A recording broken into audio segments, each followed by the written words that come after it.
The tragic death of 6-year-old beauty queen JonBenét Ramsey shocked the world and haunted investigators for decades. However, with the help of groundbreaking DNA technology, new evidence has surfaced, offering hope of finally solving the mystery. Those closest to the case believe that the police are just one step away from closing it for good, raising the question of whether justice will finally be served. The resolution of the JonBenét Ramsey mystery, after over 28 years, may not bring the outcome that many had hoped for. Over 28 years after the tragic murder of 6-year-old JonBenét Ramsey, new DNA technology has reignited hope in solving the case. The shocking event occurred in December 1996, turning the Ramsey family's holiday plans into a nightmare. On December 26th, 6-year-old JonBenét Ramsey was found dead in the basement of her family's Colorado home, with a GAR, a strangulation device, embedded in her neck, and an autopsy revealing a skull fracture. Adding to the mystery, a ransom note was left behind, claiming she had been kidnapped and demanding $118,000 ransom, even though her body was in the basement all along.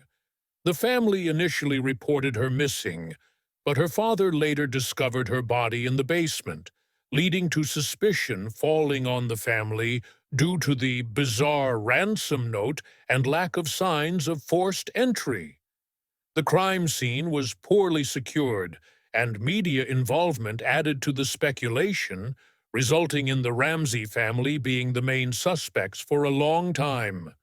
In 2003, mixed male DNA was extracted from JonBenét's underwear, not matching any family member, and was submitted to the FBI's CODIS database. The subsequent exoneration of the family in 2008, publicly supported by Boulder's district attorney, was reinforced by the DNA findings, which also revealed unknown male DNA traces on multiple items at the crime scene, including the GR and a blanket. In the past, there were challenges at crime scenes, but thanks to modern technologies, labs can now extract usable profiles from previously analyzed samples. The major leap forward is due to forensic genetic genealogy, a method that combines DNA profiling with consumer genealogy databases. This technique was pivotal in identifying the Golden State Killer in 2018, sparking optimism for its potential use in the Ramsey investigation. John Ramsey, the father of JonBenét, has repeatedly urged the police to retest important evidence like the ransom note, garrote, flashlight, and underwear using the latest genealogy-ready labs. The Ramsey family has long believed that law enforcement already possesses the key evidence needed to solve the JonBenét Ramsey case. In January 2025, John Ramsey met with Boulder Police Chief Stephen Redern and a genetic genealogy expert to discuss applying modern DNA testing techniques to retest the crime scene items. Authorities, including Chief Redern, have shown openness to collaborate with the FBI and independent labs, demonstrating their commitment to solving the case despite the passage of years. John Ramsey emphasized the potential of genealogical DNA, which can yield a 60 to 70% probability of identifying the perpetrator of the case. There has been some hesitation among investigation institutions due to the problem of evidence contamination, which has caused delays in the investigation over the years.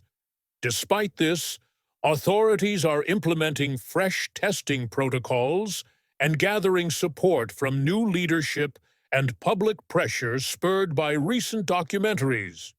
John Andrew Ramsey, JonBenét's older half-brother, has also expressed strong assurance in the solvability of the case, highlighting the daily efforts of volunteers driven by their belief in eventual resolution.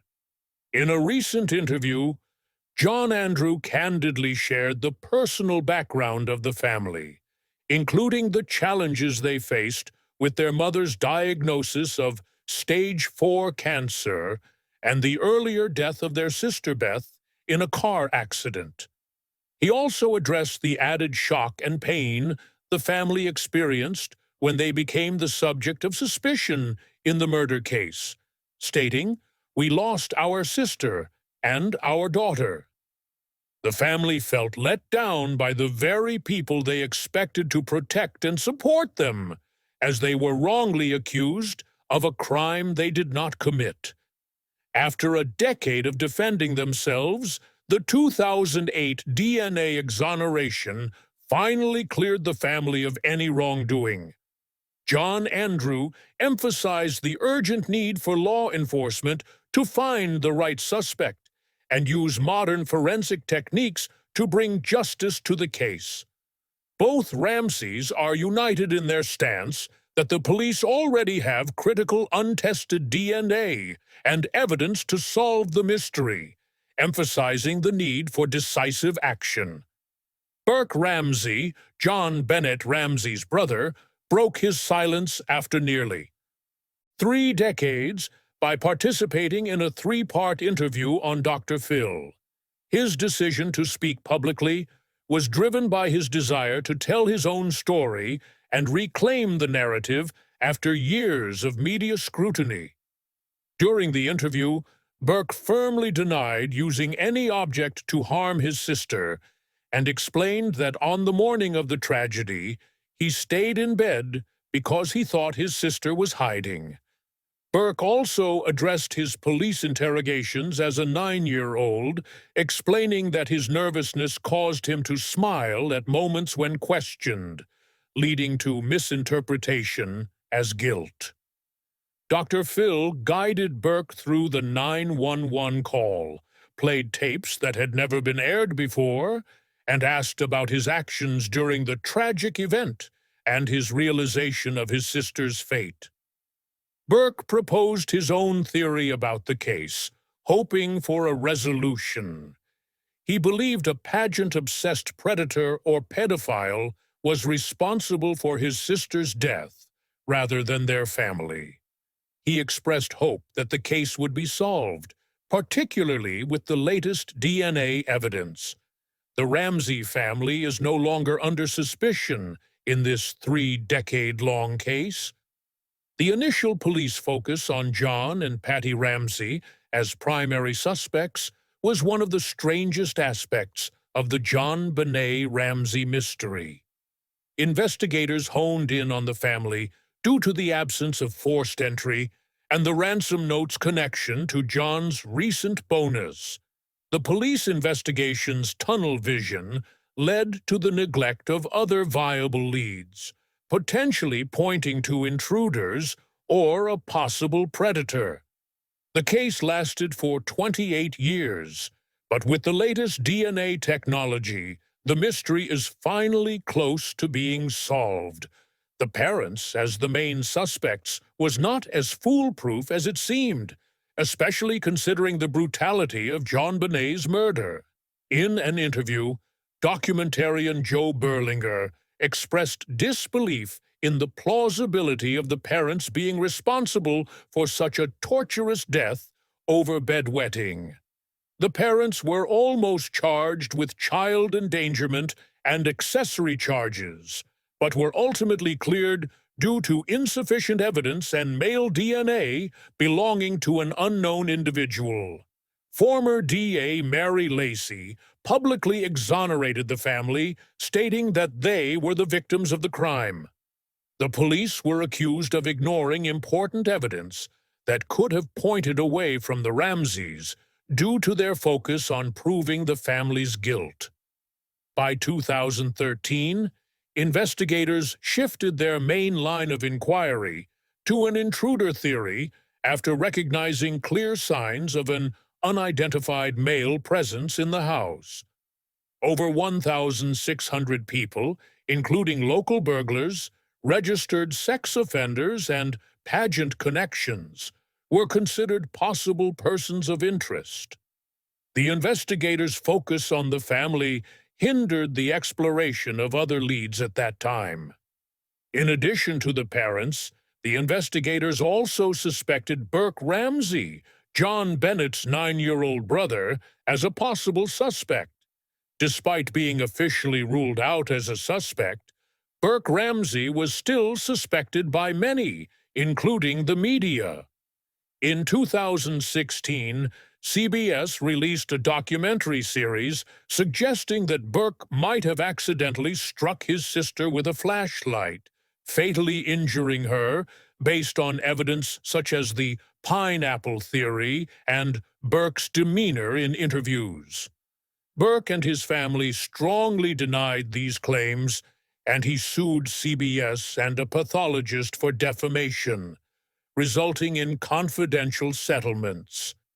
In a rare public statement, Burke firmly denied the accusations, asserting that he believes an intruder was responsible for his sister's murder. Despite conflicting beliefs, some still find the Burke did it theory plausible, while others argue that he was too young to commit such an act of violence and that his parents may have staged the scene to protect him. One of the main issues in the JonBenét Ramsey mystery was the excessive focus on the parents as suspects. Another significant problem was the contamination of the crime scene, which compromised the entire investigation. Upon the arrival of the police, they only secured JonBenét's bedroom, allowing family, friends, and detectives to freely move through the house, potentially compromising forensic evidence by washing surfaces, touching evidence, and relocating JonBenét's body. Regrettably, rather than calling the officers downstairs, JonBenét's father found her body and carried her up from the basement, further compromising the integrity of the crime scene. Additionally, the officers' handling of the investigation was found to be lacking in proper protocols, as they missed searching the basement where JonBenét was later discovered, failed to utilize crime scene dogs, and did not promptly seal off the entire property. The incident occurred during a period of understaffing and confusion due to the Christmas holiday, which former police chief Mark Beckner recognized as a perfect storm that set the investigation on the wrong path.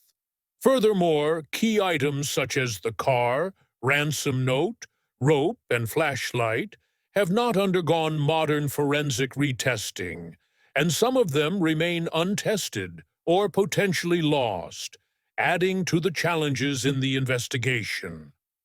One of the enduring mysteries of the investigation revolves around the ransom note, a 3-page document demanding the exact amount of John Ramsey's bonus, which experts have long debated the origins of its handwriting and authenticity. The note's unusual length, formal tone, and references to movie quotes and threats of beheading have raised suspicions about its purpose, with some experts questioning whether it was intentionally planted to mislead the investigation or to exploit money from John Ramsey. While some have linked the handwriting to Patti, others have speculated that a criminal impersonator may have written it.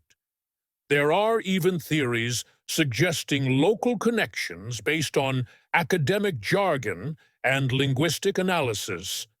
In addition to the ransom note, the police also investigated other crime scene clues despite the contamination of the area, revealing that there was still some evidence to be analyzed.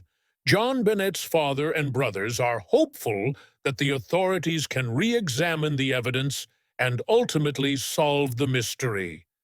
Investigators discovered an open basement window with a scuff mark underneath, along with leaves and packing peanuts inside. Additionally, a suitcase was found placed under the window, indicating possible intruder access. A high-tech boot print near JonBenét's body did not match any family member, and she was found strangled by a homemade garrote. A nylon cord tied around a paintbrush handle from her mother's art supplies. A matching crude ligature on her wrist was also noted, along with an abundance of DNA found in multiple places, including under her fingernails, underwear, gar, long johns, and wrist cord, yielding male DNA that did not match the Ramseys. However, the source of this DNA remains unknown. Other trace evidence included a palm print on the wine cellar door, green Christmas garland fibers found in her hair, duct tape on her mouth from a different source, and a latex glove found in nearby trash.